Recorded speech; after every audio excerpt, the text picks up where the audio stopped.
UP. മുഖ്യമന്ത്രി യോഗി ആദിത്യനാഥിന്റെ കത്ത് പുറത്തു വന്നതോടെ CPIM BJP ബന്ധം തെളിഞ്ഞുവെന്ന് രാജ്മോഹൻ ഉണ്ണിത്താൻ MP. യോഗി ആദിത്യനാഥ് പിന്തുടർന്ന അതേ പാതയാണ് കേരള സർക്കാരും പിന്തുടരുന്നത്. ആഗോള അയ്യപ്പ സംഗമം ശുദ്ധ തട്ടിപ്പാണെന്നും തെരഞ്ഞെടുപ്പ് ലക്ഷ്യം വെച്ചാണ് സർക്കാരിന്റെ നീക്കമെന്നും അദ്ദേഹം പറഞ്ഞു.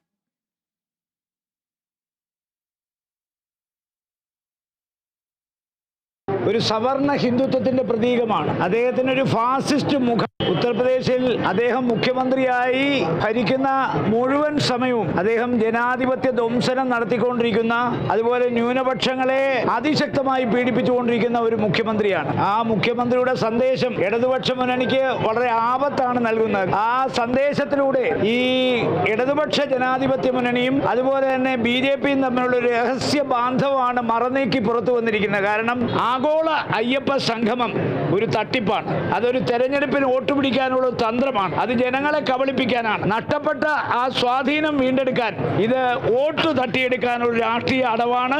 അല്ലാതെ ശബരിമലയുടെ മാസ്റ്റർ പ്ലാൻ നടപ്പിലാക്കാനോ അയ്യപ്പനെ നന്നാക്കാനോ അല്ല.